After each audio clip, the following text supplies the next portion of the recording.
Hey guys, Logan here from Popular Woodworking Magazine. You know, if you're like me, there are certain parts of a project that you really enjoy and ones you don't enjoy as much. And for me, one of those that I never really enjoyed was sanding. It was always that thing at the end of the project that I looked forward to the least, and I kind of would put it off as long as I could, or I would speed through it. But over the years, I've discovered there are really three things that made me hate sanding.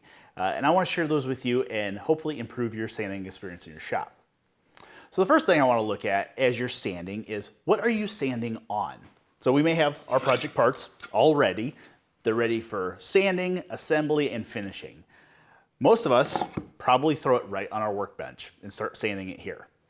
Now, the problem that I have with this, and from my experience, we have a lot of stuff on our bench, probably like dried glue. There may be dings in the bench. I mean, it's a workbench after all. So as you're sanding one side and you flip that part over, the vibration from the sander a lot of times will slide that across the bench, and lo and behold, you've scuffed up the back side. So one thing that I found that will really help is investing in an inexpensive mat. This is just something that's gonna kind of soften your workbench top. This one just happens to be a roll of anti-slip material that you'd use for drawers. And I like it because it holds the workpiece firmly in place. So all your energy of sanding, whether you're doing power sanding or hand sanding, is going right into the workpiece and not sliding it across the bench. Plus it acts like a cushion. You're not gonna dent up your workpiece as you finish sanding it. So that's the first piece of the puzzle. The next thing I want you to look at is your sander. And I think this is the big one for me. Most of us start off with some form of inexpensive sander like this guy. It can be corded, it can be cordless. Usually they're big box store sanders. And they induce a lot of vibration in your hand. This is, I think, one of the main reasons that I did not care for sanding. The vibration, the rattling of these things, plus the dust collection, even though they have a bag, is really lackluster, and more dust seems to fall down into this mat than it does into the bag. And I found that this is the biggest culprit in people hating sanding. They're afraid to buy a nice sander.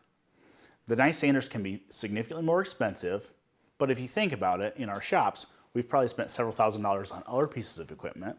Why wouldn't we spend a couple $100s on a nice sander? Because that's the last thing that's going to touch our workpiece. So what are some of the features of a nice sander? Well, this one happens to be from Unita, and this is their 3x4 format one. And it is a random orbit, even though it is a rectangle. And a couple of the things that make this much nicer to use than a less expensive sander is the palm right here is what turns the sander on. So as you're sanding, the actual force of holding the sander is going to be what activates it. Now, you are able to change the speed of the sander, so you can change kind of the orbits per minute. And generally the rule of thumb is the finer the grit sandpaper, the slower you want the sander to run. And you also want to turn on suction as well. And that's another thing I want to talk about. On a nicer sander, we're going to have a dust port. And the dust port's going to actually collect dust as long as it's connected to a good dust extractor.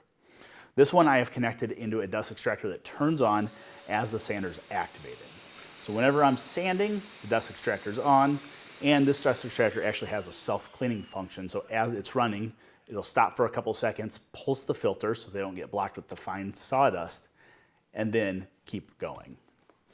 On one of these less expensive versions, a lot of times they come with these bags. And the bags might work okay, but they clog up pretty quickly if they do work at all. So that's another feature. Another thing that you'll find with a high quality sander is that they have a lot of accessories.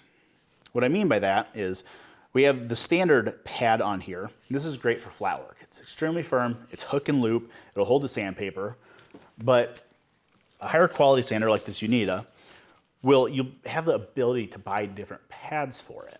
So something like this super soft squishy pad, or even have one that's a little firmer here, these are really nice if you're sanding stuff that's not a flat object. You know, if I'm sanding this drawer front, I want the firm pad because everything's a flat surface here.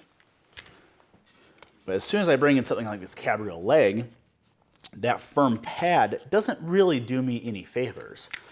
But instead what I can do is I can throw on either one of the sandpaper faced pads, Or I could throw on one of the little bit firmer pads that help me contour to some of those shapes.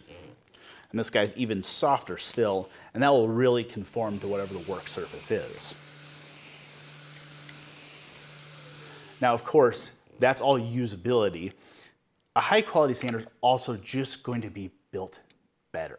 It's going to last a lot longer, because if you are investing in a nice sander, you want that investment to last.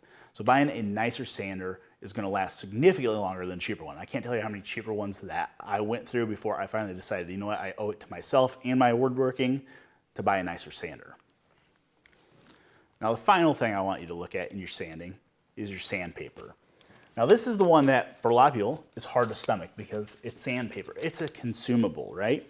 We're using it, it gets used as we're sanding the project, and then it gets thrown away. Or if you're like a lot of us, we hold on to it thinking we're going to use it again, and we use it way past its life.